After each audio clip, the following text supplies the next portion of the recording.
Today what I'd like to do is to take a few minutes to share a little bit on the topic of where I started, where the journey has taken me, and where the possibilities might be as you consider and you think about the future. I want to show you the neighborhood I grew up in.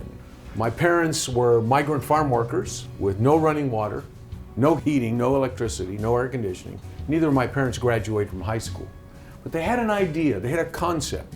The idea was that, if you get an education and you prepare yourself, you can do something with your life.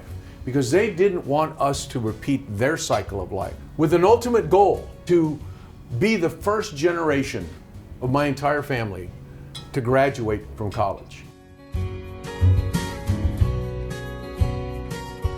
I think back to my days when I was in middle school and high school, and the big people, the adults, would come to campus and they would tell us how we were going to be the future leaders of America, how we were going to accomplish great things, how we were going to change the world. I would come away from that thinking to myself, I'm just in high school, I'm just trying to graduate. I'm not thinking about being a world leader. I never imagined when I was standing in front of that trailer in Watsonville, California, that one day I would take the oath of office.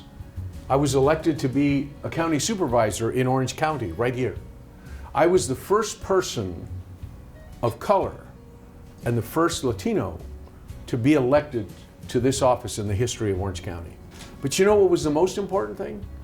Is that when people saw that a Latino, a person of color, was elected to the Board of Supervisors in Orange County, it created a whole new sense of possibilities for a lot of people who are watching to see what's he going to do next. Well, we went from being sworn in the county to being in the Oval Office in the White House, because I became the first Hispanic, the first Latino, to serve as director of the United States Peace Corps.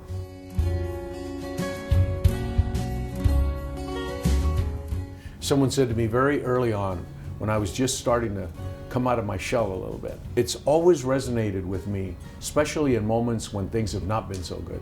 Whatever you do, wherever you go, don't fear the future. Don't be afraid to stand up as a leader and be counted. Don't be afraid to use the experience of your journey to be able to do the right thing. Leadership should never be about you. Leadership should be about what you believe in. Leadership should be about what you're willing to fight for.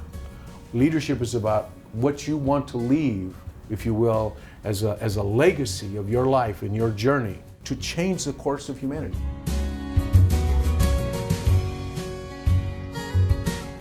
So I'm in my office at the Board of Supervisors one day, and a friend calls and he says, listen, my godmother is in town and I'd love for you to have lunch with us. And I walk in and I see him and I say hello, and then I look over and realized it was Rosa Parks. And when it was over, the takeaway from that was, you don't have to be the tallest or the biggest person in the room. She was soft-spoken. You don't have to be the loudest voice in the room. But she was the voice that needed to be heard on that day, on that bus, and subsequent to that experience, which then brought other people along to say, yeah, you're right.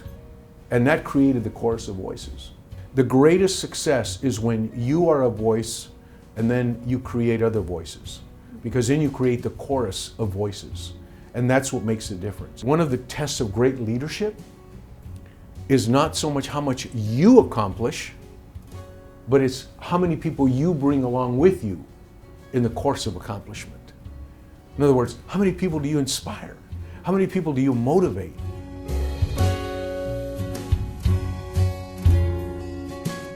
Leadership is about when you see something that is wrong or something that needs to be corrected, whether it's in the community or it's a state or it's a nation, and you have the opportunity to be that voice that starts the cadence, go for it. That's how the world gets transformed. That's how things change in America. In the process of being a leader, you are taken to opportunities and to places that you could have never imagined. And that's what I encourage you today, is to think in the big possibilities. Dream big dreams and do great things.